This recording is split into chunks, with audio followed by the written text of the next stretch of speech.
Jesus Christ. Lozzie, your car's a bit crusty, mate. Definitely a job for Lewis.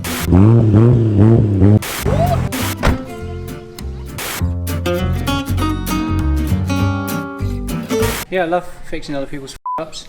Lewis.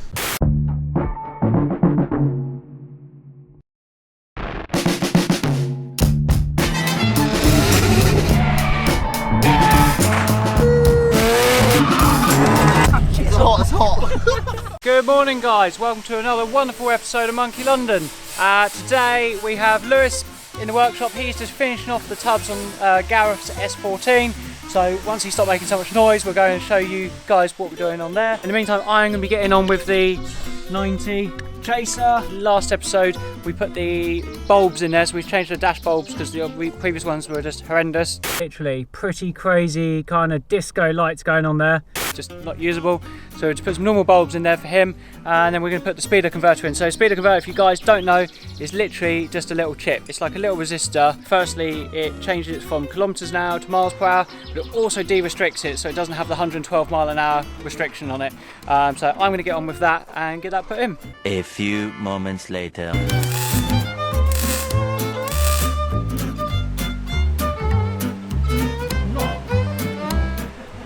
That is all the tubs finished on Gareth's flooring.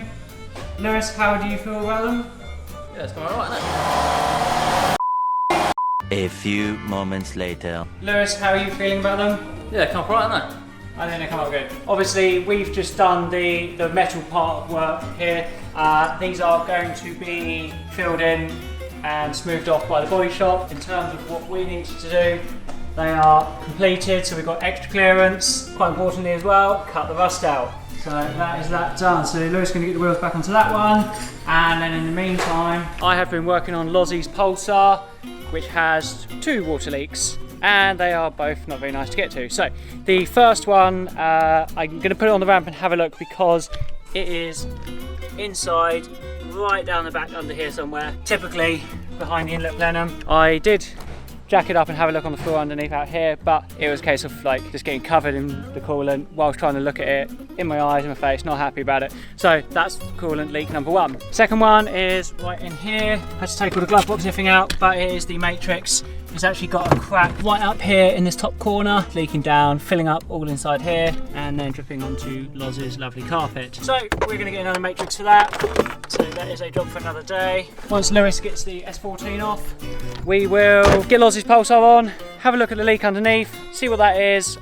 Fingers crossed it's a really nice easy one. I don't have to take the plenum off, but knowing my luck I probably will. Hopefully the clutch turns up for this. We'll get the clutch done on that. Yeah, doing it in there.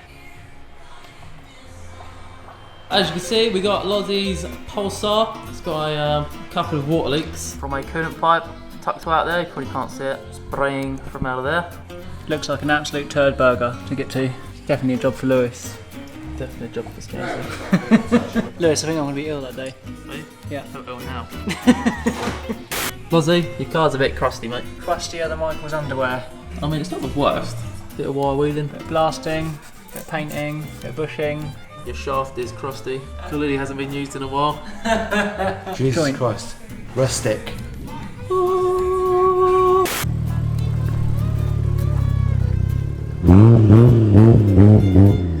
Matt would feel like in a normal seat. Hey there, little boy. Hey there, cool. You married, I all. Hey? There's his name. You married. Crackhead. Did you see the slow-mo?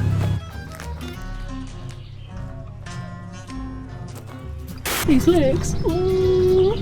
JDM everywhere. Right, do you want me to bring in the race car? Yeah, so what's this for? I'll get the list. We have a list. Front light tabs, adjust the ride height with the new wheels on, wheel alignment, boot pins, because it had a new spoiler, rear jacking bar from Cage Laser, and seat bolt mounting. What do you do to it, Lewis? Why is the seat bolt mounting not right? I think one of them's cross-threaded. Apparently your previous owner's a bit of a monkey and he's cross-threaded it. Oh, makes sense. If you say so, mate.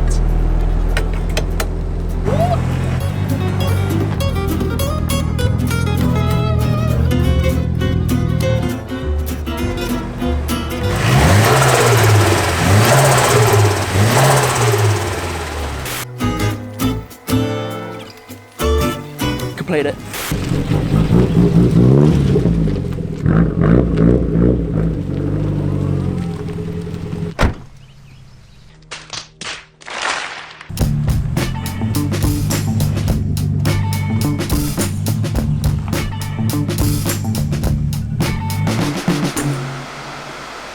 As you can see, we've got this very sexual S14 in, Zenki.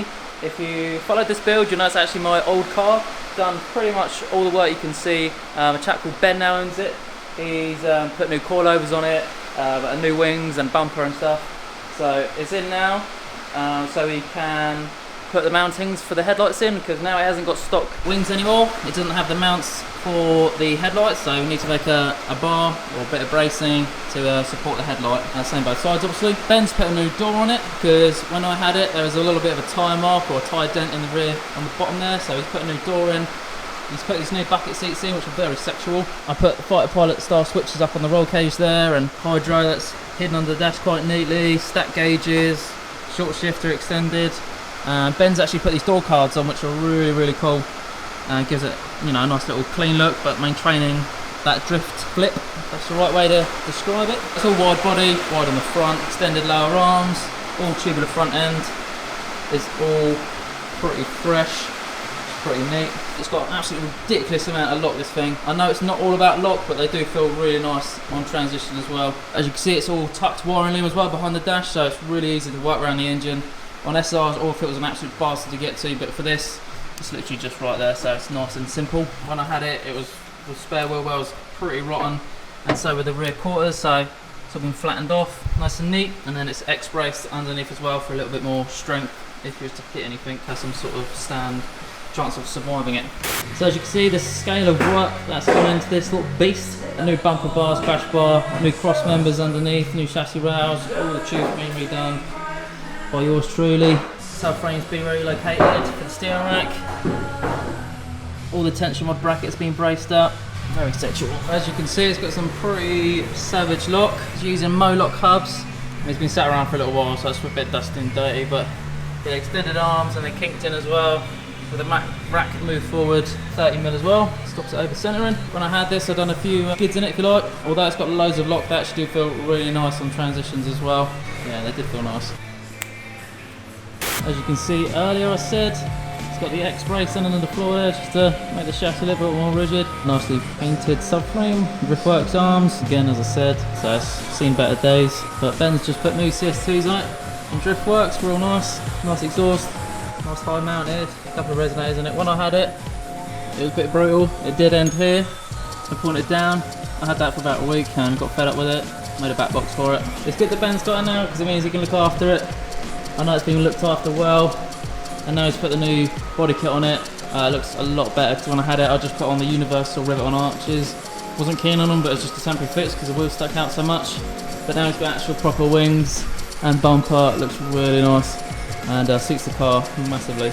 Also, we are going to be swapping out these wheels for a set of brand new rotors. Actually, I'm going to be having these back. They're going on the PS. Should look pretty fat with them on.